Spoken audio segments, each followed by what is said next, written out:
I'm Kendra Ruczak. I'm here at View Conference 2023 with Peter Sohn, writer and director of Elemental and creative VP at Pixar.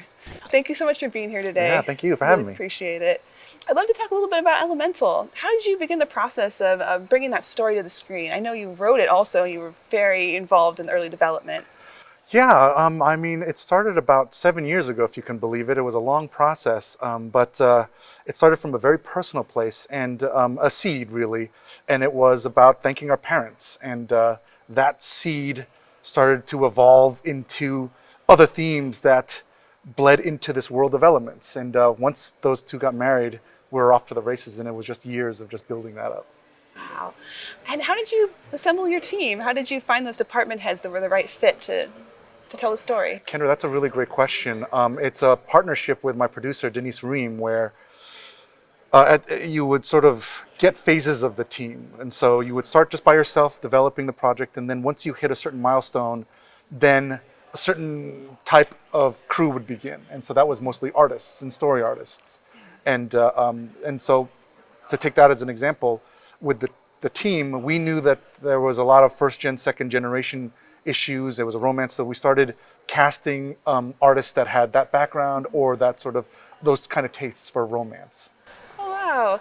And specifically on the animation and VFX side, how did you approach actually creating these characters that are so unique and so different from anything else we've seen on screen before?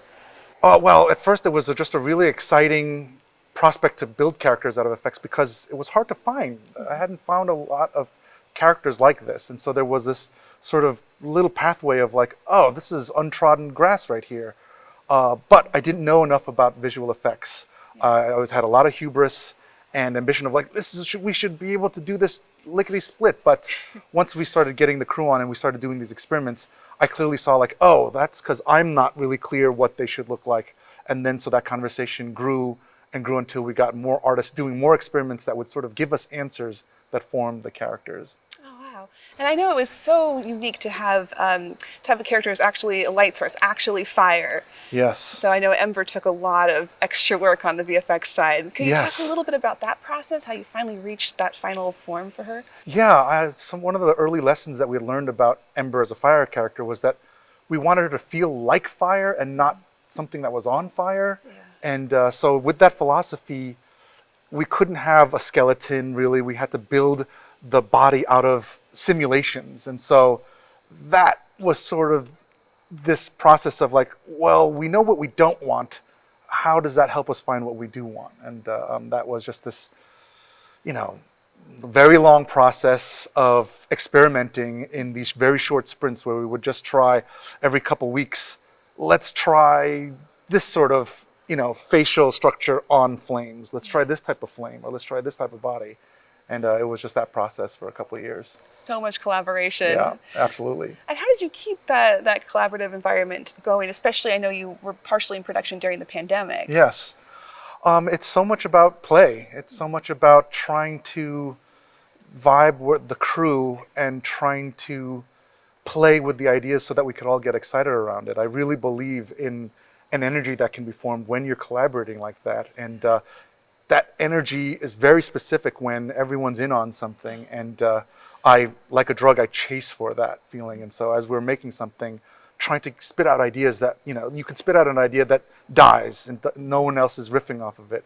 And then sometimes you spit an idea that someone else will return an idea, and then you're just chasing for that sort of feeling in any department. And all that collaboration really shows in the film. It's just really beautiful Yeah, work. yeah, the crew was amazing. I'm so proud of what they did. Such an achievement. Thank you. I'd love to go back to the beginning of your career. Yeah. How did you really launch this career path to be able to go on to direct these huge feature films and to work with such an amazing team? I guess at a very young age, I just wanted to be an animator. I had no want to be a director or anything like that. It was just trying to make characters come alive through pencil and paper. And I started very young. I was, making flip books in elementary school.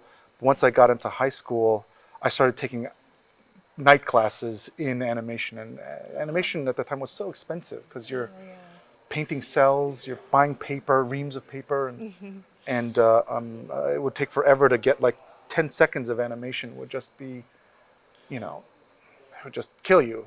But that magic of seeing something blink and come alive would just keep driving you. And so it was just, and there was no internet at the time, so you just, whatever books that you could find, you would just hunt it down until you started finding your tribe. And once I got to animation school, CalArts, I found like-minded people where I could really start to obsess over this art form. And through that, I think grew more experience in what I wanted to do, story and animation.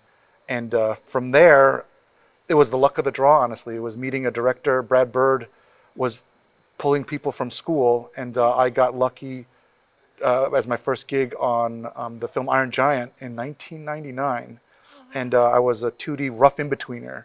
And Brad's amazing. He's such a fan of animation that he gave a couple of these young guys just a shot to animate. And that started triggering this experience that we've just been growing till now. Oh, so it all really started with a love for animation from Yeah. the very beginning. Yeah, meaning because I talk about how long it takes, because like if you don't have that passion, like you're just gonna be like, I spent all week, and you play the scene, it's like blip, it's just like a thing, a tiny little moment. And if you're not getting anything out of that, it's just very difficult to keep pushing forward. Oh, yeah, absolutely. Do you have any advice that maybe you wish you'd known when you first started out and you could pass on? Ooh, good question. I think sharing your work as much as possible was something that I wish I had done more. I was very scared to show work because I didn't like it, and and so it was just like, oh, this needs to be better. So I would just sort of like, I had like a blanket over my little cube just to like hide away from everybody. But I remember a friend pulling me out and like sharing work, and once you start sharing, like you learn so much faster. And I wish I'd done that earlier. That's such good advice. Yeah, That's great. yeah. Thank you so much for Thank you, talking Kendra. to me today. It Yeah. was so great to hear about your career and about Elemental. I really appreciate it. Thank you so much. Thank you. And make sure you check out the rest of our content from View Conference 2023.